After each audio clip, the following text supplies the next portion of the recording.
بسم اللہ الرحمن الرحیم۔ السلام علیکم ورحمۃ اللہ وبرکاتہ۔ الحمد للہ رب العالمین والعاقبۃ للمتقین واشہد ان لا الہ الا اللہ واشہد ان محمدا عبدہ ورسولہ والصلاة والسلام على عبده ورسوله محمد وعلى آله وصحبه أجمعين ومن تبعهم بإحسان إلى يوم الدين۔ أعوذ بالله السميع العليم من الشيطان الرجيم من همزه ونفخه ونفثه بسم الله الرحمن الرحيم۔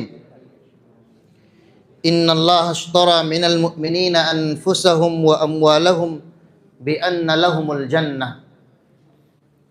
ہر قسم کی حمد و ثنا، بزرگی، بڑائی، کبریائی اللہ رب العالمین کے لیے لائق و زیبا ہے، جس کے فضل و کرم سے آج ہم پھر ایک مرتبہ اس مجلس میں حاضر ہوئے ہیں۔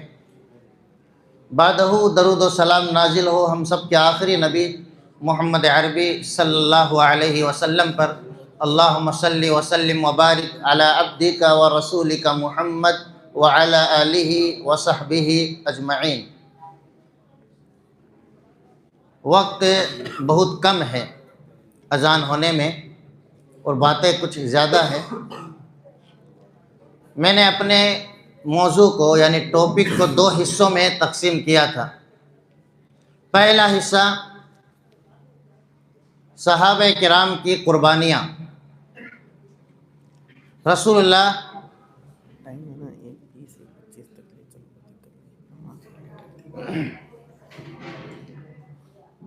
صحابہ کرام کی قربانیاں دین کے تعلق سے، اسلام کی نشر و اشاعت کے تعلق سے کیا رہی ہے، اور دوسرا موضوع اگر وقت رہا تو کچھ واقعات میں آپ کے سامنے رکھوں گا کہ صحابہ کرام کا شوق عبادت کیسا تھا، عبادت کا شوق صحابہ کرام میں کتنا زیادہ تھا۔ اس لیے کہ چند دنوں کے بعد ماہ مبارک سایہ فگن ہونے والا ہے، آنے والا ہے، تو کچھ واقعات ہم سن لیں تاکہ ہم بھی ماہ مبارک کا حق ادا کر سکیں۔ سب سے پہلے ہم یہ جانیں کہ صحابہ کرام کون ہیں۔ ہو سکتا ہے کچھ نئے بھائی ہوں جو لفظ صحابی اور صحابہ کرام تو بار بار سنتے ہوں گے، لیکن صحابی کسے کہتے ہیں اس سے واقف نہ ہو۔ ابن حجر العسقلانی رحمہ اللہ جو بخاری کی شرح لکھنے والے، انہوں نے صحابہ کرام کی تعریف کے تعلق سے بیان کیا ہے کہ صحابی وہ ہے کہ جس کی ملاقات اللہ کے نبی صلی اللہ علیہ وسلم سے ایمان کی حالت میں ہو، یعنی شرط ہے ایمان، ورنہ ابو جہل، ابو لہب کی ملاقاتیں ہوئی ہیں لیکن وہ حالت ایمان میں نہیں ہوئی، اس لیے یہ صحابی نہیں ہے۔ منافقین کی ملاقاتیں اللہ کے نبی صلی اللہ علیہ وسلم سے ہوئی، یہاں تک کہ کئی منافقین مسجد نبوی میں آ کر نبی صلی اللہ علیہ وسلم کے پیچھے نمازیں ادا کرتے تھے، لیکن پھر بھی صحابی نہیں ہے، اس لیے کہ حالت ایمان میں انہوں نے نہ ملاقات کی اور نہ ہی حالت ایمان میں نبی صلی اللہ علیہ وسلم کی اقتداء کی۔ تو پہلی شرط یہ ہے ایمان کی حالت میں ملاقات، اور دوسری شرط یہ ہے ایمان ہی کی حالت میں اس دنیا سے رخصت ہو گئے، تو یہ صحابی ہے۔ اگر حقیقت میں ایک مسلمان صحیح طریقے سے صحابی کی تعریف جان لے کہ صحابہ کسے کہتے ہیں، صحابہ کرام سے مراد کون ہستیاں ہیں جس کے بارے میں ہم سب ذکر سننے والے ہیں، تو کئی دوسرے احباب یا اسکالر جو مسلمانوں کے تعلق سے یہ باتیں پھیلاتے ہیں کہ کچھ صحابہ کرام منافقین تھے، نعوذ باللہ، وہ اس حقیقت کو نہیں جانتے، یا جو یہ کہتے ہیں کہ کئی صحابہ کرام مرتد ہو گئے، وہ بھی اس حقیقت کو نہیں جانتے۔ صحابی نام ہے ایمان کی حالت میں ملاقات ہو اور ایمان ہی کی حالت میں اس دنیا سے رخصت ہو گیا ہو، تو جو مرتد ہو گیا وہ کیسے صحابی ہوگا؟ جو منافق ہے وہ صحابی کیسے ہو سکتا ہے؟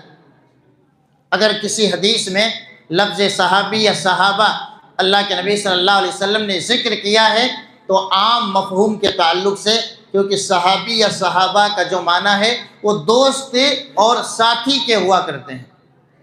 تو صحابہ کرام کی قربانیاں، اللہ کے نبی صلی اللہ علیہ وسلم کے جو صحابہ کرام تھے ان کی کیا کیا قربانیاں ہیں، ہم سب سنیں گے تو انشاءاللہ ہمارے درمیان بھی ایک جوش آئے گا، ایک ولولہ پیدا ہوگا کہ کیوں نہ ہم بھی صحابہ کرام کی طرح دین کے لیے، اسلام کے لیے قربانی دینے کا جذبہ پیدا کریں۔ اب صحابہ کرام ہماری طرح انسان تھے، لیکن انہوں نے یہ قربانیاں کیوں دی؟ ان کا ایمان کا لیول، محبت رسول کا لیول کتنا مضبوط تھا کہ صرف ایک آیت اور ایک حدیث کو سننے کے بعد یا اللہ کے نبی صلی اللہ علیہ وسلم کے ایک میسیج اور پیغام کو سنتے تھے اور فوراً قربانی کا جذبہ پیش کر دیتے تھے کہ قرآن میں یا حدیث میں یا رسول اللہ صلی اللہ علیہ وسلم کا بیان آیا ہوا ہے۔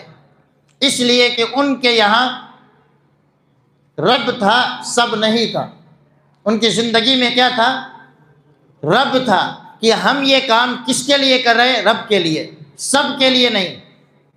اور آج ہم سب کام کرتے سب کے لیے۔ ہماری زندگی کا مقصد ہے سب راضی ہو جائیں، چاہے رب راضی ہو یا نہ ہو۔ تو وجہ یہی ہے، جب سب کے لیے ہم کریں گے تو قربانی کا جذبہ صحابہ کرام جیسا ناممکن ہے۔ اگر ہمارے درمیان بھی یہی جذبہ پیدا ہو جائے، رب راضی رہے، سب راضی رہے یا نہ رہے، تو یقیناً آج بھی ہم اور آپ کچھ نہ کچھ دین اسلام کے لیے قربانیاں دے سکتے ہیں۔ دین اسلام کے لیے کیا کیا قربانیاں صحابہ کرام نے دی ہے، اس لیے کہ اس میں صرف واقعات ہی آئیں گے۔ اب یہ نہ سمجھے کہ آج صرف میں نے واقعات ہی نقل کیے۔ صحابہ کرام کی جتنی قربانیاں ہیں وہ سب واقعات ہیں، اور واقعات خود اللہ رب العالمین نے اور رسول اللہ صلی اللہ علیہ وسلم نے قرآن و حدیث میں بار بار انبیاء کرام کے واقعات، قوموں کے واقعات، حوادث کا تذکرہ کیا ہے تاکہ ہم سب ان واقعات سے عبرت حاصل کریں، نصیحت حاصل کریں۔ اگر ان واقعات میں بچنے کا میسیج ہے کہ فلاں قوم کی طرح نہ ہو تو ہم ان کاموں سے بچ جائیں۔ اگر ان واقعات میں یہ نصیحت ہے کہ فلاں کی طرح کام کرنا ہے، جذبہ پیدا کرنا ہے، تو اسی طرح بننے کی ہم اور آپ کوشش کریں گے انشاءاللہ۔ سب سے پہلا جو واقعہ ہے قربانی کے تعلق سے، کیا کیا قربانی ابھی، اور سب سے بڑی قربانی اگر دیکھیں دنیا کی قربانی ہے۔ آخرت کے لیے دنیا کو قربان کر دینا۔ آخرت کے لیے دنیا کی کوئی حیثیت ان کی نگاہوں میں نہیں تھی۔ شاید مائیں اور بہنیں بھی آئی ہوں گی۔ واقعات کچھ میں نے خواتین کے بھی رکھے ہیں کہ خواتین بھی ان واقعات سے عبرت اور نصیحت حاصل کریں کہ ان کے یہاں صحابیات میں بھی ایمانی جذبہ کتنا زیادہ تھا۔ ایک عورت اللہ کے نبی صلی اللہ علیہ وسلم کے پاس آتی ہے اور یہ سوال کرتی ہے کہ اللہ کے نبی صلی اللہ علیہ وسلم، مجھے مرگی کا دورہ پڑ جاتا ہے، اور ہم سب جانتے ہیں کہ مرگی کا دورہ کتنا بھیانک ہوتا ہے۔ مرگی کا دورہ پڑ جاتا ہے، اس لیے آپ میرے حق میں اللہ سے دعا کر دیں شفا کے لیے۔ تو اللہ کے نبی صلی اللہ علیہ وسلم نے دو آپشن دیے، اختیار دیا کہ ان شئتی صبرتی، اگر تو صبر کر لے فلکی الجنہ، تو تیرے لیے جنت ہے، اور اگر تو چاہے تو میں دعا کر دوں اور اللہ رب العالمین اس دعا کی وجہ سے تمہیں شفائے کاملہ عطا فرما دے۔ قربانی کا جذبہ دیکھیں کہ ایک جانب بیماری ہے، دنیا کی بیماریاں، دنیا کی پریشانیاں ہیں، آج ہم سب چاہتے ہیں کہ دنیا میں ہم خوشحال رہیں، پریشان نہ رہیں۔ جنت بات کی چیز ہے، آخرت دیکھا کس نے ہے؟ پہلے دنیا کی بیماریوں سے، دنیا کی پریشانیوں سے نجات مل جائے۔ لیکن وہ صحابیہ کا ایمان اور جذبہ دیکھیں، دو آپشن ہیں۔ ایک آپشن، اگر آپ چاہیں تو آپ کے لیے صبر کے بعد جنت ہے، اور اگر آپ چاہیں تو اللہ کے نبی صلی اللہ علیہ وسلم دعا کر سکتے ہیں۔ اس صحابیہ خاتون نے کس چیز کو ترجیح دی؟ جنت کو، کہ مجھے تو جنت چاہیے، اس لیے مرگی کا دورہ پڑتا رہے، میں دنیا میں پریشان ہوتی رہوں، کوئی دقت نہیں ہے، میں صبر سے کام لوں گی۔ تو اللہ کے نبی صلی اللہ علیہ وسلم نے انہیں بشارت دی، فَلَكِ الْجَنَّةُ، تمہارے لیے جنت ہے۔ اس واقعے سے ہم عبرت و نصیحت حاصل کریں۔ آج ہمارے سامنے بھی دنیا کی چھوٹی بڑی مشکلیں آتی رہتی ہیں، پریشانی آتی رہتی ہے۔ اب ایک طرف جنت ہے، جنت خریدنا ہے۔ ان اللہ اشترى من المؤمنین انفسهم واموالهم بان لهم الجنہ، کہ اللہ رب العالمین نے خرید لیا ہے۔ کس سے خریدا؟ مسلمانوں سے، مومنوں سے۔ ذرا اندازہ کریں کہ خریدار کون ہے؟ اللہ رب العالمین۔ قرآن کی اس آیت میں اللہ خرید رہا ہے۔ کیا خرید رہا ہے؟ انفسہم و اموالہم، مومنوں کے خود نفس یعنی مومنوں کی جانیں اور مومنوں کے مال کو اللہ خرید رہا ہے۔ کس کے بدلے میں؟ بِأَنَّ لَهُمُ الْجَنَّةَ، کہ اس کے بدلے میں اللہ تمہیں جنت دے گا۔ ذرا اندازہ کریں، خریدار اللہ ہے، گویا ہمارے نفس، ہمارے مال کی کتنی قیمت ہے کہ اللہ خرید رہا ہے۔ تو صحابہ کرام کے اندر یہ جذبہ تھا کہ خریدار اللہ ہے، وہ دے گا اللہ اس کے عوض میں، بدلے میں جنت، اس لیے انہیں صرف چاہیے تھی جنت۔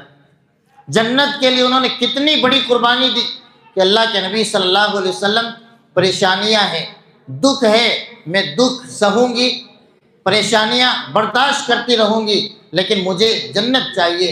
صرف آخری ایک درخواست یہ ہے کہ آپ اللہ رب العالمین سے میرے حق میں یہ دعا کر دیں کہ میرا ستر نہ کھلے، پردہ پوشی میں رہ سکوں۔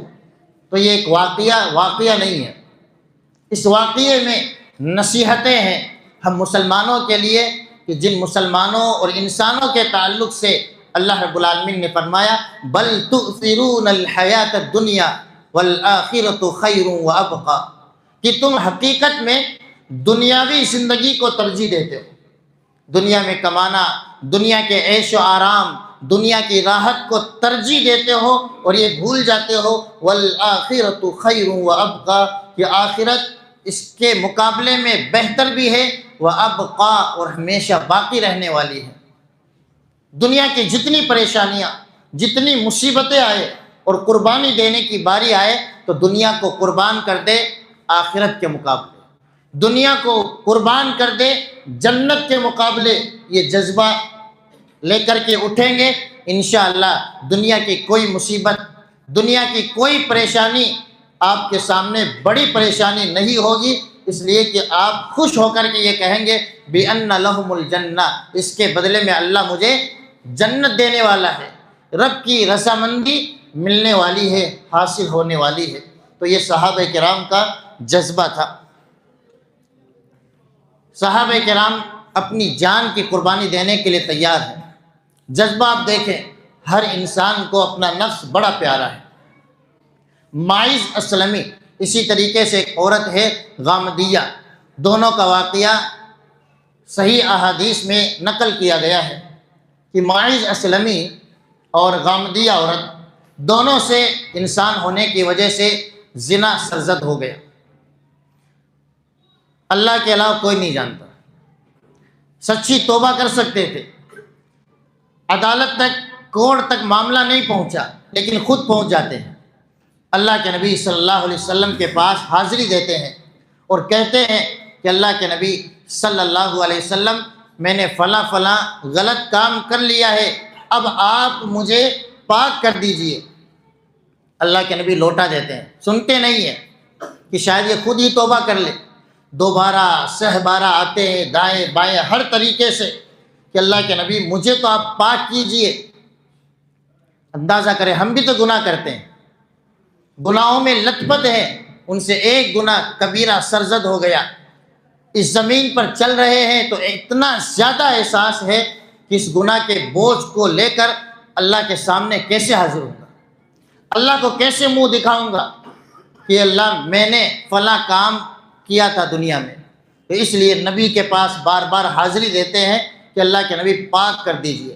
وہ عورت بھی بار بار کہتی ہے کہ ماعز اسلمی کو جس طرح آپ نے لوٹا دیا، مجھے کیوں لوٹا رہے ہیں، مجھے پاک کر دیجئے۔ رجم کر دیا گیا اور اللہ رب العالمین نے انہیں پاک اور صاف کر دیا۔ جان کی قربانی، یعنی دنیا میں رہے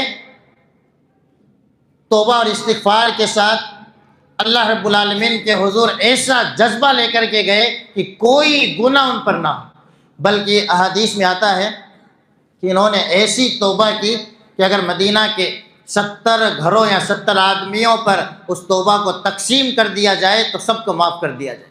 ایسی توبہ کرنے والے اور ایسے عمل کا جذبہ صرف اور صرف ہم اور آپ دیکھیں گے صحابہ کرام کے پاس۔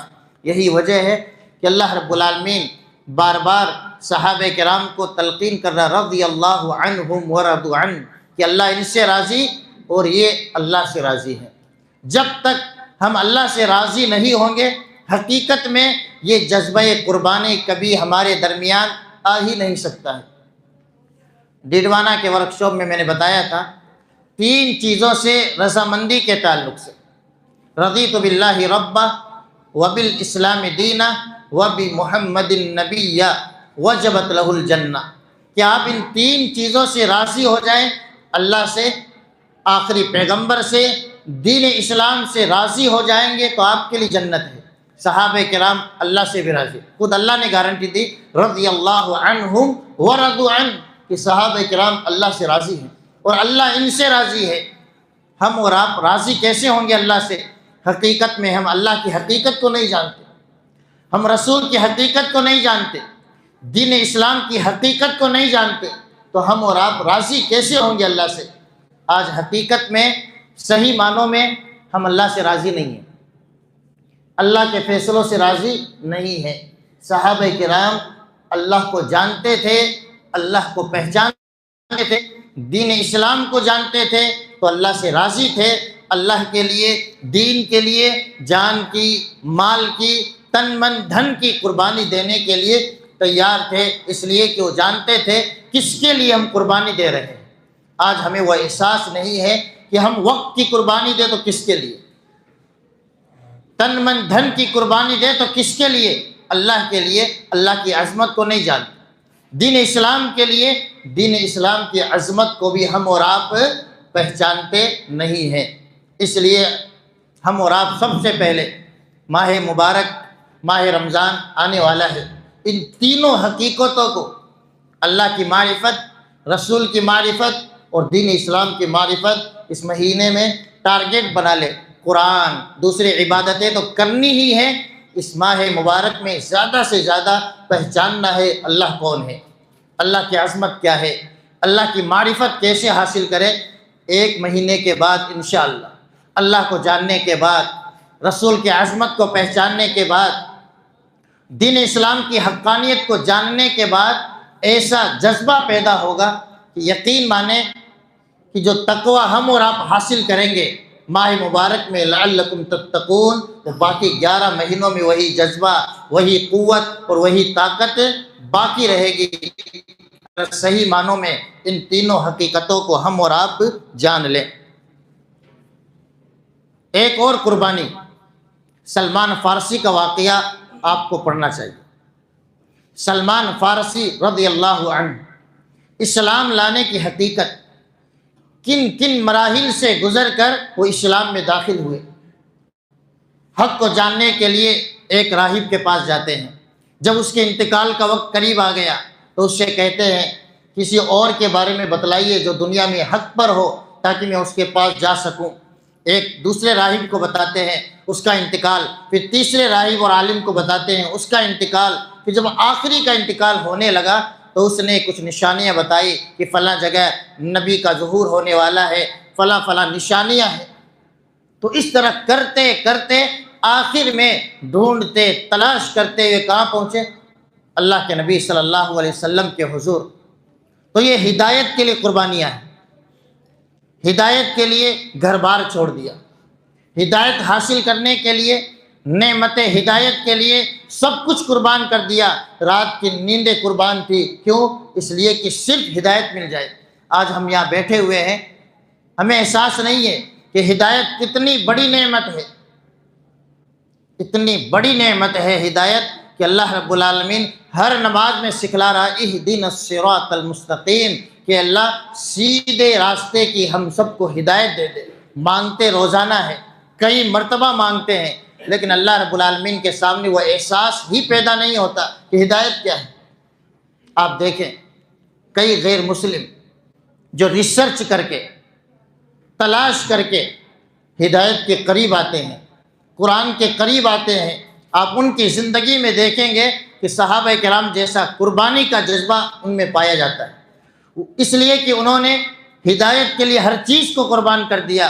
تو اس ہدایت کو بچانے کے لیے وہ جان، مال، تن، من، دھن، ہر چیز کی قربانی دینے کے لیے تیار ہو جاتے ہیں۔ آج ہمیں یہ ہدایت گھر بیٹھے مل گئی، خاندانی مسلمان ہیں، ہم سب مسلم گھر میں پیدا ہوئے، اس لیے آج ہمیں اسلام کی ہدایت کی وہ اہمیت، وہ مقام معلوم نہیں، جس کی وجہ سے سلمان فارسی جیسا ہم اور آپ قربانی دینے کے لیے تیار نہیں ہے۔ یہاں آنے کے لیے، مسجد میں آنے کے لیے بھی قربانی دینے کے لیے ہم اور آپ تیار نہیں ہیں، اس وجہ سے کہ ہم نے اس نعمت اسلام، نعمت ہدایت کی قدر کو پہچانا ہی نہیں ہے۔ صحابہ کرام نے کس کس طرح کی قربانیاں دی۔ صہیب رومی کا واقعہ ہم اور آپ بار بار سنتے ہیں۔ صہیب رومی مکہ میں، روم سے آئے تھے، مکہ میں اسلام قبول کر چکے ہیں، اور اس وقت کے بڑے تاجر تھے، بڑے مالدار تھے، بہت پیسہ تھا ان کے پاس۔ صہیب رومی کے واقعات بڑے مشہور ہیں کہ اللہ رب العالمین نے خوب نوازا تھا، لیکن ہجرت کر کے جا رہے ہیں، مکہ چھوڑ رہے ہیں، مدینہ جا رہے ہیں۔ آج مال کتنا پیارا ہے، ہمیں اس واقعے سے نصیحت حاصل کریں کہ دین اسلام کے لیے، ایمان کو بچانے کے لیے مال کی قربانی کی بھی کبھی کبھار ضرورت اور نوبت آ جاتی ہے۔ ہندوستان میں رہ رہے ہیں، اپنے ایمان کو، اسلام کو بچانے کے لیے آج اس طرح کی قربانیوں کی سخت ضرورت ہے، اور صحابہ کرام کے واقعات بار بار سنیں، بار بار پڑھیں، انشاءاللہ ایمانی روح پیدا ہو جائے گی۔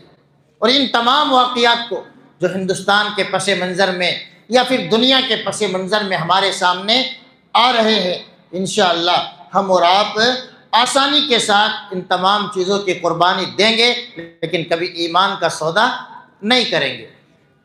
صہیب رومی رضی اللہ عنہ مکہ سے جا رہے ہیں، ان سے بار بار کہا گیا کہ مال دے کر کے جانا ہے۔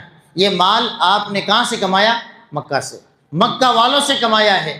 آپ جب آئے تھے خالی ہاتھ آئے تھے، مکہ میں کچھ نہیں تھا، آپ نے مال مکہ والوں سے کمایا، یہ مال مکہ والوں کا ہے، مال ساتھ نہیں لے جا سکتے۔ تو کہا ٹھیک ہے، اگر مال ساتھ نہیں لے جا سکتا پھر مجھے چھوڑ دیں گے؟ کہا ٹھیک ہے۔ اللہ کے نبی صلی اللہ علیہ وسلم کے پاس پہنچے، واقعہ سنایا تو آپ نے فرمایا ربحا صہیب، ربحا صہیب، ربحا صہیب۔ صہیب نے جو تجارت کی ہے وہ بڑی قیمتی تجارت ہے۔ صہیب نے جو تجارت کی ہے، یعنی صہیب نے جو معاملہ کیا ہے، صہیب کامیاب ہو گیا۔ صہیب کی تجارت اس میں کامیابی ہے کہ انہوں نے دین کو بچانے کے لیے دنیا کے مال کو قربان کر دیا۔ آج ہم سب کے لیے یہ چھوٹی چھوٹی چیزیں، یہ واقعات نصیحت ہے کہ ہمارے اندر وہ جذبہ ہے، وہ طاقت اور قوت ہے کہ ہم اور آپ صحیح معنوں میں صہیب رومی جیسے مسلمان بن جائیں، کہ مال جائے، جسم چلا جائے، لیکن کبھی ایمان نہ جائے۔ آج ارتداد کا فتنہ، مرتد ہونے کا فتنہ کتنا سنگین ہے، کتنا بھیانک ہے، جو بڑھتا چلا جا رہا ہے۔ بیٹیاں، خاص طور سے مسلمانوں کی بیٹیاں بڑی تیزی کے ساتھ مرتد ہو رہی ہے، ان تک یہ پیغام پہنچائے، ان تک یہ میسیج پہنچائے کہ صحابہ کرام نے، ہمارے بزرگوں نے، مسلمانوں نے اس دین کو بچانے کے لیے، ایمان کو بچانے کے لیے کس کس طرح کی قربانیاں دی ہیں، اور آج ہم سب حالات کا رونا روتے ہیں اور اپنے ایمان کو چند ٹکوں کے عوض، چند لولی پاپ کے عوض بیچ دیتے ہیں، اس لیے کہ ہمارے یہاں ایمان کی قدر نہیں، ہمارے یہاں نعمت اسلام کی عظمت کا احساس نہیں ہے۔ آج ہم سب اسی عظمت، اسی احساس کو لے کر کے اٹھیں، پھر دیکھیں انشاءاللہ اس دل میں اسلام کے تعلق سے، ایمان کے تعلق سے، اللہ کے تعلق سے کتنا بہترین جذبہ پیدا ہوگا۔ اسی طرح کا واقعہ ابو سلمہ رضی اللہ عنہ کا بھی ہے کہ کس طریقے سے انہوں نے اللہ رب العالمین کے لیے دین کی قربانیاں پیش کی۔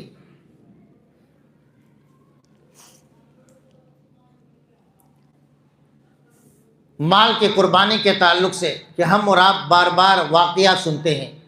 جب اللہ رب العالمین نے یہ آیت کریمہ نازل فرمائی لن تنالوا البر حتی تنفقوا مما تحبون، کئی صحابہ کرام کے واقعات ہیں، یہ آیت کریمہ ہمارے سامنے بھی سنائی جاتی ہے، بار بار اس کا ترجمہ بھی سنتے ہیں۔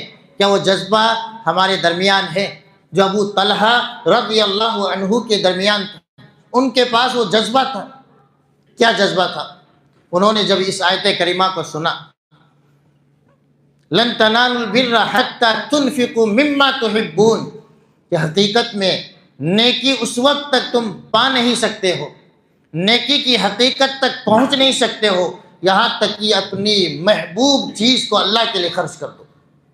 ابو طلحہ دوڑے دوڑے اس آیت کریمہ کے بعد اللہ کے نبی صلی اللہ علیہ وسلم کے پاس تشریف لاتے ہیں کہ اللہ کے نبی صلی اللہ علیہ وسلم، اللہ رب العالمین نے اس آیت کریمہ میں یہ بیان فرمایا کہ اپنی محبوب چیز کو اللہ کے راستے میں قربان کر دو، اور آپ جانتے ہو کہ میرے نزدیک یہ بیروہ ایک باغ تھا، یہ سب سے قیمتی چیز ہے۔ خود آپ صلی اللہ علیہ وسلم اس میں جاتے تھے، میٹھا پانی چشمے سے پیتے تھے، کھجوریں کھایا کرتے تھے کہ اللہ کے نبی صلی اللہ علیہ وسلم یہ دنیا کی سب سے محبوب چیز ہے، میں اسے اللہ کے راستے میں قربان کرنا چاہتا ہوں، اتنا قیمتی بات میں آپ کو حوالے کرتا ہوں، آپ جہاں چاہے اللہ کے راستے میں اسے لگا دے۔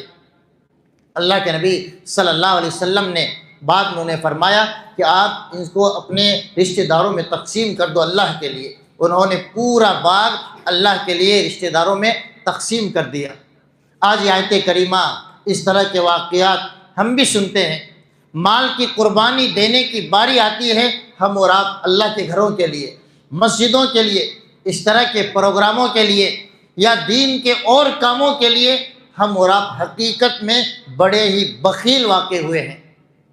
دنیا کے فنکشن کے لیے، دنیا کے کاموں کے لیے، عید وغیرہ کی شاپنگ کے لیے الحمدللہ مسلمانوں کے پاس کافی مال ہے۔ مسلمانوں کی شادیوں کو دیکھ کر لگتا نہیں کہ مسلمان غریب ہیں، لیکن مسلمانوں کے دینی حالات یا مسلمانوں کے تعلیمی معیار کو دیکھ کر کے لگتا ہے کہ ان کے پاس بڑی غربت ہے۔ تعلیم کے لیے، خاص طور سے قرآن و حدیث کی تعلیم کے لیے ہمارے پاس پیسے نہیں ہیں، اللہ کے راستے میں خرچ کرنے کے لیے ہمارے پاس کچھ بھی نہیں ہے، تو ہم اور آپ اس معیار تک کیسے پہنچیں گے؟ فَإِنْ آمَنُوا بِمِثْلِ مَا آمَنْتُمْ بِهِ فَقَدِ اهْتَدَوْا، ایمان ویسے لاؤ جیسے صحابہ کرام لائے تھے تو ہدایت مل جائے گی۔ ہم اور آپ ایمان کے دعوے دار تو ہیں لیکن اس طرح کی قربانیاں دینے کے لیے تیار نہیں ہیں۔ کتنے بھائی یہاں ہوں گے جنہیں اللہ رب العالمین نے نوازا ہوگا۔ ہم اور آپ ان لوگوں کو دیکھیں جو دین کے لیے کام کر رہے ہیں، ان کے پاس سورس کی کمی ہے، وسائل کی کمی ہے، وہ دنیا کو بہت کچھ دینا چاہتے ہیں، مسلمانوں کو بہت کچھ دینا چاہتے ہیں۔ کتنے ایسے بھائی ہوں گے، علماء کرام ہوں گے جو ہماری بچیوں کے لیے، ہمارے بچوں کے لیے بڑے بڑے اداروں کے خواب دیکھتے ہیں کہ ہمارے بچے، ہماری بچیاں ایک محفوظ کیمپس میں رہ کر دینی تعلیم حاصل کریں۔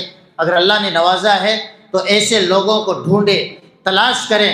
اگر آپ کے پاس نہیں ہے تو اشفعوا تؤجروا، سفارش کرو کسی کے پاس جا کر کے کہ اللہ نے آپ کو خوب نوازا ہے، آپ اللہ کے راستے میں دیں گے، انشاءاللہ اللہ رب العالمین آپ کی دنیا اور آخرت کو ثواب دے گا۔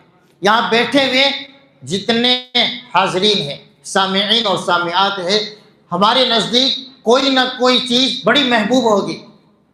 کسی کے نزدیک محبوب چیز ہے سونا، نیند، یعنی اس سے محبوب چیز کچھ نہیں ہے. نیند کے رسیہ ہیں، بہت نیند کے شوقین ہیں، جب چاہو سلا دو. تو میں یہی کہوں گا اس آیت کے تعلق سے کہ آپ کے نزدیک سب سے قیمتی چیز نیند ہے، دین کے لیے نیند کی قربانی دے. کسی کے نزدیک وقت بڑا قیمتی ہے، یعنی ان کے پاس دنیا میں وقت ہی نہیں ہے، ہمیشہ دنیا کے کاروبار، دنیا کے کام کاج کے لیے لگے رہتے ہیں اور یہی رونا روتے ہیں وقت نہیں ہے، کرے تو کیا کریں. تو ان کے لیے اس آیت کریمہ میں یہ میسیج اور پیغام ہے، اللہ کے لیے تھوڑا وقت نکالیے، وقت کی قربانی دینے کا جذبہ پیدا کرے، اللہ انشاءاللہ برکتوں کا نزول فرمائے گا.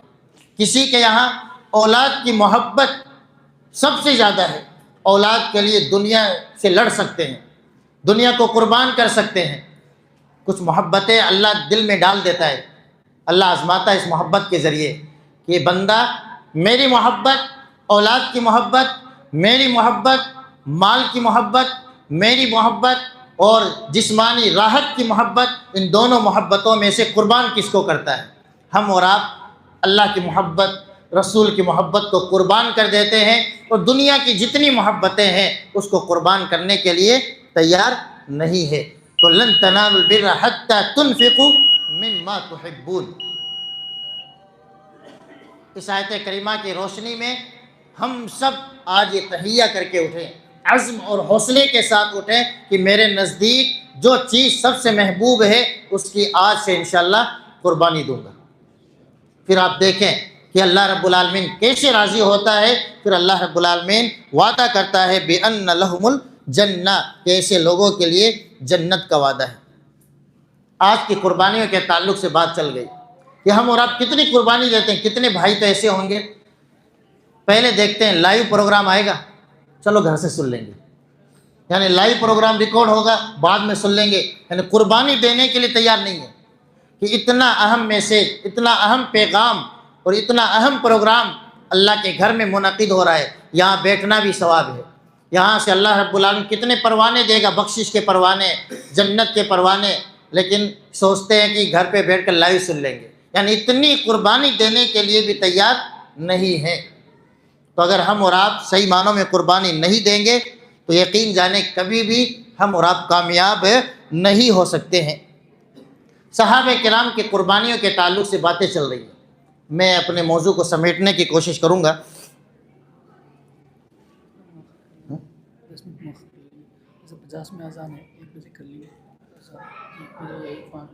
چلو 15-20 منٹ میں انشاءاللہ مختصر کر دیتا ہوں کہ قربانیوں کا جذبہ آپ دیکھیں. مؤاخات، اللہ کے نبی صلی اللہ علیہ وسلم نے بھائی چارگی کروائی، اخوت، ایمانی بھائی چارگی، ایمانی رشتہ کتنا مضبوط ہے، اس کے لیے ہر چیز قربانی دینے کے لیے صحابہ کرام تیار تھے.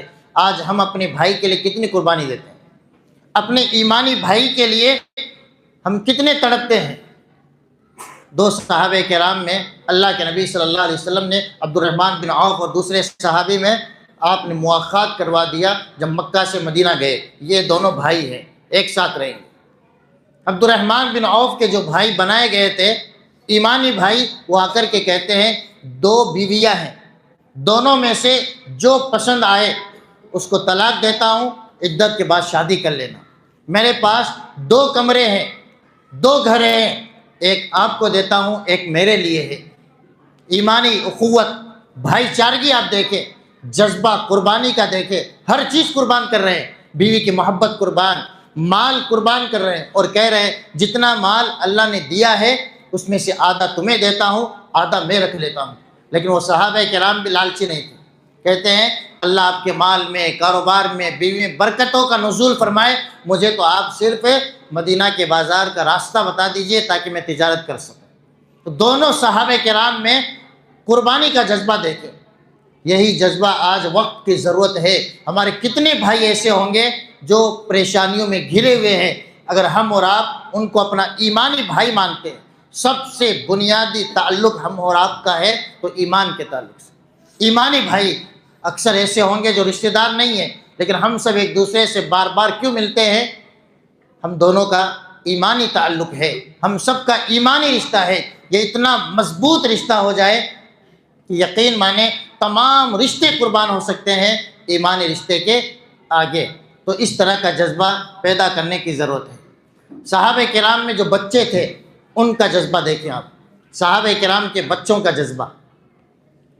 رافع بن خدیج رضی اللہ عنہ اور سمرہ بن جندب رضی اللہ عنہما، ان دونوں کا واقعہ نقل کیا گیا ہے کہ اللہ کے نبی صلی اللہ علیہ وسلم کے پاس حاضر ہوئے غزوہ احد میں، یا آپ صلی اللہ علیہ وسلم نے عمر کی وجہ سے منع کر دیا، لیکن رافع بن خدیج بڑے تیر انداز تھے اور اس وقت ضرورت تھی ایسے لوگوں کی، ایسے صحابہ کرام کی، تو اللہ کے نبی صلی اللہ علیہ وسلم ان کی بہادری کو دیکھ کر رافع بن خدیج کو سلیکٹ کر لیا کہ یہ فوج کے ساتھ رہیں گے۔ سمرہ بن جندب 14 سال کے ہیں، 14 سال کی عمر کیا ہے، 14 سال کے صحابی ہیں، رونے لگ جاتے ہیں کہ اللہ کے نبی صلی اللہ علیہ وسلم نے رافع بن خدیج کو اجازت دے دی، مجھے جنگ میں شریک ہونے کی اجازت نہیں دی۔ جنگ کوئی کھیل کا میدان تو ہے نہیں، موبائل کا لوڈو گیم تو نہیں ہے، جنگ میں جائیں گے سر پر کفن باندھ کر، معلوم یہ ہے کہ شاید ہم واپس نہ آئیں، لیکن چھوٹے سے چھوٹے صحابہ کرام کا جذبہ دیکھے، قربانی کا کوئی ڈر نہیں ہے، کوئی خوف نہیں ہے، دنیا کی کوئی لالچ نہیں ہے۔ صحابہ کرام، سمرہ بن جندب روتے ہوئے کہتے اللہ کے نبی صلی اللہ علیہ وسلم آپ نے رافع کو اجازت دے دی، مجھے اجازت کیوں نہیں دی، جبکہ میں کشتی میں ان کو پچاڑ سکتا ہوں، یعنی اگر یہ کشتی لڑے تو ان کو پچاڑ دوں گا۔ تو اللہ کے نبی صلی اللہ علیہ وسلم نے کشتی کروائی، انہوں نے حقیقت میں پچاڑ دیا، تب اللہ کے نبی صلی اللہ علیہ وسلم ان کی بہادری دیکھ کر ان کو بھی سلیکٹ کر لیا۔ تو صحابہ کرام کے ایمان کا جذبہ دیکھے کہ اس قدر ایمان کا جذبہ ہے کہ جہاد کے لیے اگر باری نہیں آ رہی ہے تو اللہ کے نبی صلی اللہ علیہ وسلم سے بار بار کہتے ہیں کہ میں بھی جہاد میں شریک ہونا چاہتا ہوں۔ ابو جہل کا واقعہ بھی اسی تعلق سے آپ نوٹ کر لیں۔ ابو جہل کو کس نے قتل کیا؟ 2 چھوٹے بچے تھے۔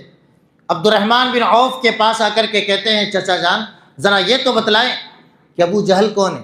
کہا کیوں؟ کہ سنا ہے نبی کو گالیاں دیتا ہے، ہمارے نبی کو ستایا کرتا ہے۔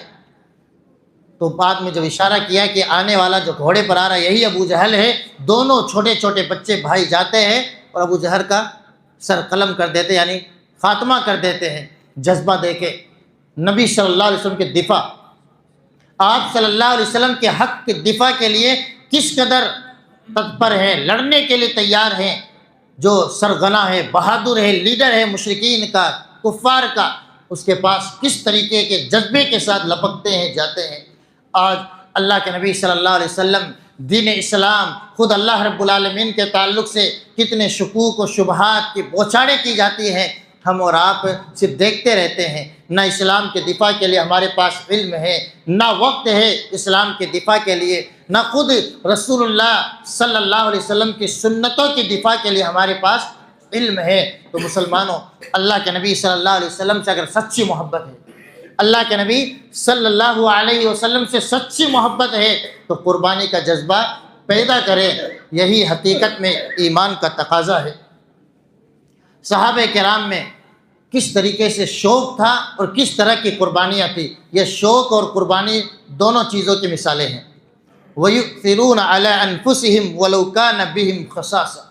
مائیں بہنیں بھی سن رہی ہیں، اس لیے کہ مائیں اور بہنوں میں خاص طور سے دنیا کی کچھ حرص زیادہ ہوتی ہے مردوں کے مقابلے میں۔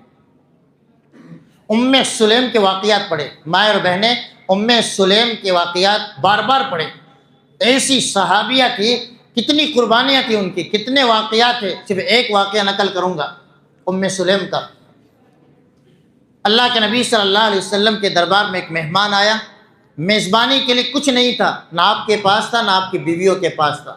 ذرا اندازہ کریں یہاں جو بیٹھے ہوئے ہیں کہ نبی صلی اللہ علیہ وسلم سید الاولین والآخرین ہیں، اول سے آخر سب کے سردار ہیں، لیکن ایک مہمان کی مہمان نوازی کے لیے بھی سامان نہیں ہے۔ آج ہم دنیا کو جمع کرنے میں، دنیا کی جمع پونجی کو سمیٹنے میں لگے ہوئے ہیں، لیکن نبی صلی اللہ علیہ وسلم آخرت کے لیے جینے والے تھے۔ ہمیں بھی سبق دے کر کے گئے ہیں، ہمیشہ آخرت کے لیے جینا سیکھیں۔ اللہ کے نبی صلی اللہ علیہ وسلم نے کہا کون ہے جو میرے مہمان کی مہمان نوازی کر سکے۔ ابو طلحہ رضی اللہ عنہ گھر جاتے ہیں، بیوی سے پوچھتے ام سلیم سے کہ گھر میں کچھ ہے تو رسول اللہ صلی اللہ علیہ وسلم کے مہمان کے ہم میزبان بن سکے۔ تو کہا گھر میں صرف اتنا ہی کھانا ہے جس سے ہمارے بچے کھا سکیں، ہمارے لیے بھی کچھ نہیں ہے۔ تو ایک پلان تیار کرتے ہیں کہ کسی طریقے سے بچوں کو بہلا پھسلا کر سلا دیا جائے، اور اس کے بعد جب میں مہمان کو لے کر کے آؤں تو جو موم بتی ہے یا جو دیا جلے گا اس کو کسی طریقے سے بجھا دیتا، تاکہ مہمان کو یہ لگے کہ میں بھی ان کے ساتھ شریک ہوں، میں بھی ان کے ساتھ کھا رہا ہوں۔ رات میں واقعہ ہوا، اللہ رب العالمین نے صبح نازل فرما دیا وَيُؤْثِرُونَ عَلَىٰ أَنفُسِهِمْ وَلَوْ كَانَ بِهِمْ خَصَاصَةٌ۔ یہ صحابہ کرام ہیں جو اپنے نفسوں پر دوسروں کو ترجیح دیتے ہیں، اپنے لیے کچھ نہیں، یعنی گھر میں کھانے کے لیے کچھ نہیں لیکن دوسروں کو کھلانے کے لیے تڑپتے تھے، جذبہ رکھتے تھے۔ آج اگر ہم سب مومن ہیں تو صحابہ کرام جیسا جذبہ پیدا کریں۔ ماہ رمضان قریب آ رہا ہے، کتنے گھرانے ایسے ہوں گے جو یتیم ہیں، بیوائیں ہوں گی جن کے گھر پر راشن اور پانی نہیں ہوگا۔ ہم اور آپ کوشش کریں کہ خفیہ طریقے سے چھپ چھپا کر ان تک راشن اور پانی کا انتظام کر دے۔ شوق عبادت کے تعلق سے 5 منٹ میں آپ کے سامنے کئی واقعات ہیں، میں زیادہ واقعہ نقل نہیں کروں گا، جو واقعہ مجھے سب سے بہتر لگے گا وہ آپ کے سامنے میں نقل کروں گا۔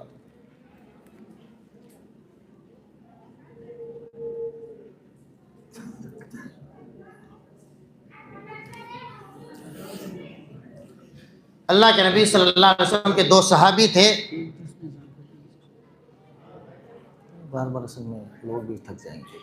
جماعت 1:10 میں 50 میں اذان ہوتی ہے، تو 1:10 میں اذان کر دیں گے، 1:30 بجے جماعت کر کے پھر کھانا کر کے پھر 2:15 بجے شروع کریں گے۔ 1:10 کا مجھے ٹائم دیا گیا ہے کہ 1:10 پہ انشاءاللہ اذان ہو جائے گی۔ تو شوق عبادت کے تعلق سے ماہ رمضان قریب ہے، عبادت کا شوق پیدا کرنے کے لیے میں 1-2 واقعے آپ کے سامنے نقل کروں گا۔ عباد بن بشر رضی اللہ عنہ اور عمار بن یاسر رضی اللہ عنہ، ان دونوں کا واقعہ ہے کہ اللہ کے نبی صلی اللہ علیہ وسلم نے انہیں ایک مرتبہ مسلمانوں کی جو سرحد ہے وہاں متعین فرمایا حفاظت کے لیے، دیکھ ریکھ کے لیے۔ عمار بن یاسر کچھ دیر کے لیے سو گئے کہ آپ دیکھ ریکھ کریں، میں سو جاتا ہوں، پھر آپ سو جانا، میں بیدار ہو جاؤں گا۔ عمار بن یاسر سو جاتے ہیں اور وہ اللہ کی عبادت میں لگ جاتے ہیں، نماز شروع کر دیتے ہیں۔ دشمنوں نے دیکھا کہ وہ نماز پڑھ رہے ہیں، سو رہے ہیں، تو انہوں نے اس موقع کو غنیمت سمجھتے ہوئے تیر اندازی شروع کر دی، تیر کی بوچھاریں شروع کر دی، اور ایک تیر آ کر کے لگا، کسی طریقے سے اسے نکالا، دوسرا آیا، تیسرا آیا، نماز پڑھتے رہے اور تیر کو نکالتے رہے یہاں تک کہ خون بہنے لگا۔ نماز سے فارغ ہوئے تو عمار بن یاسر جب بیدار ہوئے تو دیکھتے ہیں کہ خون میں لت پت ہے، تو اپنے بھائی سے عباد سے کہتے ہیں کہ مجھے بیدار کیوں نہ کیا؟ تو کیا کہتے ہیں کہ میں سورۃ الکہف کی تلاوت کر رہا تھا نماز میں، مجھے یہ اچھا نہیں لگا کہ میں نماز کو توڑ دوں، قرات کو ختم کر دوں اور یہ تیر نکالوں یا آپ کو بیدار کروں۔ آج ہم دیکھیں ہماری بھی نمازیں ہیں، ایک مکھی آ جائے، مکھی نہیں بھی آئے، کوئی مچھر آ جائے، وہ نہیں بھی آئے، تب بھی ہم دائیں بائیں کرتے ہی رہتے ہیں۔ ہماری نمازیں، ہمارا شوق عبادت کتنا کمزور ہے صحابہ کرام کے مقابلے میں۔ وہ ایسا ایمان، ایسی محبت پیدا کرے، پھر دیکھیں نماز میں کتنی لذت آئے گی، اللہ کی عبادت کا کتنا احساس ہوگا، پھر حلاوت مٹھاس کے ساتھ ہم اور آپ حقیقت میں نماز پڑھیں گے۔ نہ 4 منٹ بھاری پڑیں گے اور نہ ہی تراویح کی نماز کبھی بھاری پڑے گی، اگر محبت کا جذبہ آ جائے کہ میں کس سے بات کرنے جا رہا ہوں۔ اللہ سے باتیں ہوتی ہیں، اللہ جواب بھی دیتا ہے، الحمدللہ رب العالمین الرحمن الرحیم، سب کا اللہ رب العالمین جواب دیتا رہتا ہے۔ مائیں اور بہنیں بھی سن رہی ہیں۔ ام حبیبہ رضی اللہ عنہا، اللہ کے نبی صلی اللہ علیہ وسلم نے فرمایا کہ جو مرد یا عورت 12 رکعت نفلی نماز یا 10 رکعت کی حفاظت کرتا ہے، بنی لہ بیت فی الجنہ، اللہ اس کے لیے جنت میں ایک گھر تعمیر کر دیتا ہے۔ ایک خاتون، ایک عورت ہے، ام حبیبہ کہتی ہیں جب سے میں نے یہ حدیث سنی، زندگی میں کبھی بھی جب میں نماز کی حالت میں ہوتی، یعنی نماز میرے لیے صحیح ہوتی، میں نے کبھی بھی ان 12 رکعت کو نہیں ترک کیا، نہیں چھوڑا ہے، یعنی نفلی نماز ہے، فرض نہیں ہے۔ جو مائیں اور بہنیں فرض نماز میں کوتاہی کرتی ہے ان کے لیے یہ نصیحت ہے کہ صحابیات میں کتنا شوق عبادت تھا کہ کبھی نفلی عبادت جو اللہ کے نبی صلی اللہ علیہ وسلم سے سنا کبھی ترک نہ کیا، کبھی چھوڑا نہیں۔ نماز کے تعلق سے ایک اور واقعہ میں آپ کے سامنے نقل کر دوں۔ حضرت عمر فجر کی نماز پڑھا رہے ہیں اور اسی حالت میں ان پر نیزے سے حملہ کر دیا گیا، کسی طریقے سے گھر پہنچائے گئے، بے ہوشی کی حالت میں ہیں۔ جب آنکھ کھلتی ہے، ہوش میں آتے ہیں تو سب سے پہلا سوال کرتے ہیں لوگوں نے نماز پڑھی کہ نہیں پڑھی، اور پھر کہتے ہیں لا حد فی الاسلام لمن ترک الصلاۃ، اس شخص کا اسلام میں کوئی حصہ نہیں ہے جو نماز چھوڑ دے۔ ذرا غور کریں، اس حالت میں خون میں لت پت ہیں، اس دنیا کو چھوڑ کر جانے والے ہیں، لیکن نبی صلی اللہ علیہ وسلم کی آخری وصیتیں الصلاۃ کو ہمیشہ یاد رکھنے والے ہیں کہ اس وقت بھی الصلاۃ اور الصلاۃ ان کے زبان سے جاری ہے۔ آج ہم اور آپ تھوڑی سی بیماری لاحق ہو جائے، کہیں چلے جائیں، خوشی کا کوئی میسیج اور پیغام ہو، شادی بیاہ کے فنکشن ہو، سب سے پہلے جس چیز کی قربانی دیتے ہیں نمازی، وہ نماز کی، بعد میں پڑھ لیں گے، جمع کر کے پڑھ لیں گے، قضا کر کے پڑھ لیں گے۔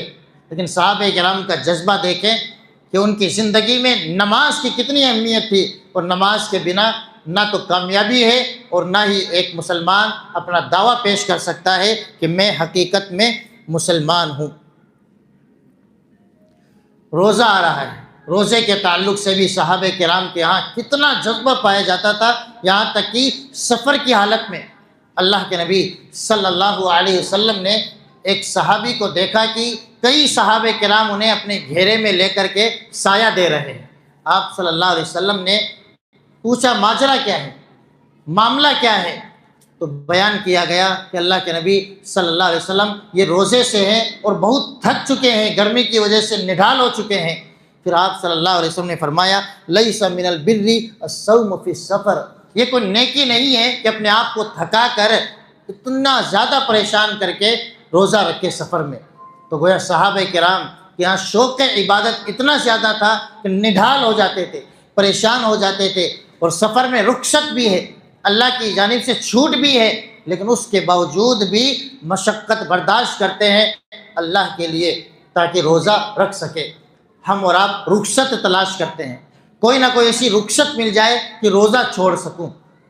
روزہ چھوڑنے کے لیے رخصت تلاش کرنے والوں کے لیے اس واقعے میں عبرت ہے، نصیحت ہے کہ ہم روزہ چھوڑنے کے لیے نہیں بلکہ روزہ رکھنے کا مکمل پلان بنائے، نہ جانے زندگی رہے یا زندگی نہ رہے۔ تو صحابہ کرام اس نیت سے رکھتے تھے کہ شاید یہ آخری دن ہو، شاید یہ آخری نماز ہو، شاید یہ میرا آخری جلسہ ہو، اس نیت کے ساتھ وہ ہمیشہ آتے تھے، بیٹھتے تھے، عبادت کرتے تھے کہ اس کے بعد اللہ رب العالمین انہیں نوازتا تھا۔ قرآنی آیات کو سن کر، نبی کی حدیث کو سن کر صحابہ کرام کس قدر اتباع کا جذبہ تھا، عبادت کا شوق پیدا ہو جاتا تھا۔ اللہ رب العالمین نے آیت کریمہ نازل فرمائی یا ایھا الذین آمنوا لا ترفعوا اصواتکم فوق صوت النبی، کہ اے ایمان والو نبی کی آواز پر اپنی آواز کو بلند نہ کرو۔ ہم سب اہل حدیث ہیں لیکن حقیقت میں اہل حدیث نہیں ہیں۔ جس دن حقیقی اہل حدیث بن گئے پھر اپنی زندگی میں دیکھیں گے صحابہ کرام کی محبت، صحابہ کرام کا منہج کس قدر آپ کی زندگی میں کوٹ کوٹ کر بھر جائے گا۔ نام ہے مسلمان کا، جیسے نام ہے اسی طرح آج ہم سب نام کے اہل حدیث ہیں، ہماری زندگی میں اہل حدیث کا منہج بہت کم ہے۔ صحابہ کرام کا اتباع دیکھیں، اللہ کے نبی صلی اللہ علیہ وسلم کے تعلق سے کوئی فرمان آیا اور اس کے بعد عمل کا جذبہ دیکھیں کہ جب یہ آیت کریمہ نازل ہوئی کہ نبی کی آواز پر اپنی آواز کو بلند نہ کرو، حضرت عمر بن خطاب جیسے جلیل القدر صحابی، ہم سب جانتے ہیں کہ اللہ کے نبی صلی اللہ علیہ وسلم کی شان میں گستاخی ہوتی تو فوراً تلوار نکال دیتے کہ اشارہ ہو تو سر قلم سے سر جدا کر دیں۔ لیکن جب یہ آیت کریمہ نازل ہوئی اللہ کے نبی صلی اللہ علیہ وسلم کے پاس بیٹھے ہوتے، کوئی بات بیان کرتے تو اتنا آہستہ بولتے کہ قریب بیٹھا ہوا صحابی بھی نہیں سن سکا، بار بار پوچھا جاتا کیا کہہ رہے ہیں۔ وہ اس وجہ سے کہ کہ کہیں میری آواز نبی کی آواز پر یا نبی کی موجودگی میں میری آواز اگر بلند ہو گئی تو کہیں اللہ رب العالمین میرے اعمال کو ضائع برباد نہ کر دے۔ اس آیت کریمہ کے نازل ہونے کے بعد اللہ کے نبی صلی اللہ علیہ وسلم کے ایک خطیب تھے، وہ تو مسجد میں آنا چھوڑ دیے، آپ کی مجلس میں آنا ترک کر دیے، یہاں تک کہ کئی لوگوں نے کہا شاید منافق ہو گئے، آتے کیوں نہیں ہیں؟ اللہ کے نبی صلی اللہ علیہ وسلم نے بھیجا کہ بلا کر کے لاؤ، وجہ کیا ہے، کیوں نہیں آ رہے؟ تو کہا اس آیت کے بعد انہوں نے یہ سمجھا کہ میں تو ہمیشہ تیز بولتا ہوں، تقریر کرتا ہوں، تو میری آواز تو نبی کی آواز پر بلند ہو جاتی ہے، اس لیے اب اللہ مجھے معاف نہیں کرے گا، یا میں منافق ہو گیا، یا میرے اعمال ضائع برباد ہو گئے۔ اللہ کے نبی صلی اللہ علیہ وسلم نے انہیں بلایا اور کہا وہ جنتی ہیں۔ تو اس قدر جذبہ ان کے اندر تھا۔ ایک آیت کے آنے کے بعد بلا کسی چون چرا کے ایسا بھی ہو سکتا ہے، ویسا بھی ہو سکتا ہے، یا اس طرح کے سوالات کرنے کے بجائے فوراً اس آیت کریمہ پر عمل کرنے والے تھے۔ یہ صحابہ کرام کی جماعت تھی جنہیں اللہ رب العالمین نے دنیا ہی میں جنتوں کی بشارتیں اور جنت کی خوشخبریاں سنائی ہے۔ ماہ رمضان یہ ماہ قرآن بھی ہے، ماہ رمضان ماہ قرآن بھی ہے۔ شہر رمضان الذی انزل فیہ القرآن، اسی مہینے میں اللہ نے قرآن کو نازل فرمایا، اور اللہ رب العالمین نے اس قرآن کی وجہ سے اس مہینے کو مبارک مہینہ بنا دیا۔ اللہ کے نبی صلی اللہ علیہ وسلم پر قرآن کو نازل فرمایا، کتنا اونچا مقام دیا ہم سب جانتے ہیں۔ جو فرشتے لے کر کے آتے تھے وہ فرشتوں کے سردار بن گئے۔ جس مہینے میں نازل ہوا اس مہینے کی برکتیں ہم سب جانتے ہیں۔ جن صحابہ کرام پر نازل ہوا ان صحابہ کرام کو اللہ رب العالمین نے دنیا ہی میں جنت والی سرٹیفکیٹ رضی اللہ عنہم ورضوا عنہ عطا فرمایا۔ وہ قرآن ہم سب کے سامنے موجود ہے، ہمارے پاس موجود ہے، لیکن ہمارا تعلق قرآن سے کتنا ہے؟ رمضان میں صرف تلاوت کی حد تک رہے گا، اور یہاں تک کہ ہم اور آپ زیادہ تر تراویح میں 1 گھنٹہ دینے کے لیے تیار نہیں کہ پورا قرآن کم سے کم زندگی میں 1 مرتبہ تو سن لے۔ اکثر اہل حدیثوں کی مساجد میں مکمل قرآن نہیں ہوتا ہے، کیونکہ صحابہ کرام کتنا لمبا قیام کیا کرتے تھے۔ خود نبی صلی اللہ علیہ وسلم اتنا لمبا قیام کرتے کہ آپ کے پیروں میں سوجن آ جاتی، اور آپ سے جب کہا جاتا اگلے پچھلے گناہ معاف ہیں، آپ اتنی لمبی عبادتیں کیوں کرتے ہیں؟ تو آپ فرمایا کرتے افلا اکون عبدا شکورا، جب اللہ نے سب کچھ دیا ہے تو اللہ کا شکر گزار بندہ نہ بنوں؟ جب اللہ نے سب کچھ ہمیں دیا ہے، صحت کی نعمت ہے، جوانی ہے، طاقت ہے، قوت ہے، رہنے کے لیے گھر مکان سب کچھ ہے، تو ہمیں بھی چاہیے کہ آنے والے مہینے میں افلا اکون عبدا شکورا، اللہ کے شکر گزار بندے بن کر زیادہ سے زیادہ قرآن کی تلاوت کریں۔ اسید بن حضیر، اسی طریقے سے ابو موسیٰ اشعری رضی اللہ عنہما کا واقعہ اللہ کے نبی صلی اللہ علیہ وسلم کے احادیث میں نقل کیا گیا ہے کہ قرآن کی اتنی بہترین تلاوت کیا کرتے تھے، مگن رہتے تھے کہ اللہ رب العالمین فرشتے بھیجتا تھا، فرشتے کلام کو سنتے اور بادلوں کی شکل میں دھیرے دھیرے قریب آیا کرتے تھے۔ ہم بھی اس قرآن سے اپنے تعلقات کو مضبوط کریں، شوق پیدا کریں، آپ کی زندگی میں انقلاب آ جائے۔ قرآن سے اپنے تعلقات کو مضبوط کر لیں، قرآن پڑھیں، قرآن کو سمجھنے کی کوشش کریں، قرآن سیکھیں، قرآن سکھائیں۔ یہ اللہ کے نزدیک سب سے محبوب، سب سے بہترین لوگ ہیں۔ خیرکم من تعلم القرآن وعلمہ۔ اسی طریقے سے اللہ کے راستے میں خرچ کرنے کا مہینہ آ رہا ہے، ہم سب زکوٰۃ، صدقات، عطیات خوب دیتے ہیں، لیکن صحابہ کرام جیسا وہ جذبہ ہمارے درمیان مفقود ہے، وہ چیزیں ہمارے درمیان نہیں پائی جاتی ہے۔ ابو دحدہ رضی اللہ عنہ، جب اللہ رب العالمین نے آیت نازل فرمائی من ذا الذی یقرض اللہ قرضا حسنا، کون ہے جو اللہ کو بہترین قرضہ دے؟ اللہ کے نبی صلی اللہ علیہ وسلم سے کہتے ہیں کہ اللہ بھی قرضہ مانگ رہا ہے؟ کہا ہاں۔ تو کہا اللہ کے نبی صلی اللہ علیہ وسلم یہ 600 جس میں درخت تھے، یہ باغ میں اللہ کو قرضہ دیتا ہوں، اور اس کے بعد گھر جاتے ہیں، اسی میں رہتے بھی تھے باغ میں، بیوی سے باہر سے کہتے ہیں میں نے اللہ کو قرضہ دے دیا ہے، آ جائیے۔ بیوی بھی کتنی شکر گزار تھی، آج کی بیویوں کی طرح نہیں تھی، فوراً یہ کہتی ہے کہ ام دحدہ کہتی ہے ابو دحدہ سے یہ بہت فائدہ مند تجارت ہے جو آپ نے کر لیا ہے۔ تو یہی جذبہ آج ہمارے اندر بھی، چاہے وہ خواتین ہو چاہے مرد ہو، یہ جذبہ آج بیدار کرنے کی ضرورت ہے۔ آخری ایک واقعہ نقل کر کے اپنی بات کو ختم کروں گا، عمر بن الجموح کا، کی جان کی قربانی یا اپنے مال کی قربانی کس طرح وہ اللہ رب العالمین کے راستے میں دیتے تھے، اور شوق کے جہاد ان کے یہاں کتنا زیادہ تھا۔ لنگڑے صحابی تھے، اللہ رب العالمین نے رخصت دی ہے کہ ایسے صحابہ کرام پر جہاد نہیں ہے۔ ہمیں رخصت مل جائے تو ہم تو خود رخصت تلاش کرتے ہیں، علماء کرام سے، ائمہ کرام سے سوال ہی کرتے ہیں رخصت والا، کوئی رخصت ہے تو بتا دو۔ کوئی 1% بھی رخصت مل جائے تو ہم یہ سوچتے ہیں رخصت مل گئی، ادھر سے کاٹ سکتے ہیں داڑھی، ادھر سے کچھ کر سکتے ہیں، فتوے ڈھونڈتے ہیں اسی تعلق سے۔ پھر کسی عالم کا ایک فتویٰ مل جاتا ہے، فتویٰ ہے نا فلاں عالم کا، وہ بھی تو اہل حدیث عالم ہے۔ یعنی ہم اور آپ رخصت تلاش کرتے ہیں ہر چیز میں، نماز کے تعلق سے، پاکی کے تعلق سے، ہر کام کے تعلق سے رخصت تلاش کرتے ہیں۔ یہاں ایک لنگڑے صحابی ہیں عمر بن الجموح، اللہ کے نبی صلی اللہ علیہ وسلم نے رخصت دی، بدر میں شریک نہیں ہو سکے، احد کا واقعہ آیا، بیٹوں سے کہتے ہیں میں بھی غزوے میں شریک ہونا چاہتا ہوں۔ تو بیٹوں نے کہا اللہ کے نبی صلی اللہ علیہ وسلم نے رخصت دی ہے کہ آپ کے لیے نہیں ہے؟ کہا نہیں، آپ اجازت نہیں دیں گے میں لنگڑاتا ہوا جاؤں گا، وہ لنگڑاتا ہوا شہید ہو جاؤں گا، لنگڑاتا ہوا جنت میں جاؤں گا۔ اللہ کے راستے میں لڑتے رہے، شہید ہو گئے۔ اللہ کے نبی صلی اللہ علیہ وسلم نے فرمایا کہ لنگڑاتے ہوئے کل قیامت کے دن جنت میں داخل ہوں گے۔ تو یہ جذبہ تھا، یہ شوق عبادت ان کے درمیان تھی۔ مختصر سے وقت میں نے جلد بازی میں جلدی یہ واقعات نقل فرمائے کہ آنے والے مہینے کو ہم بہتر سے بہتر بنا سکے، وہ شوق، وہ جذبہ، وہ قربانی کا شوق ہم اور آپ پیدا کر سکے۔ اللہ رب العالمین سے دعا ہے اللہ رب العالمین ہم سب کو صحابہ کرام جیسا شوق، صحابہ کرام جیسا ایمان ہم سب کے دلوں میں پیدا فرما دے، آمین۔ اقول قولی ھذا استغفر اللہ لی ولکم ولسائر المسلمین، والسلام علیکم ورحمۃ اللہ۔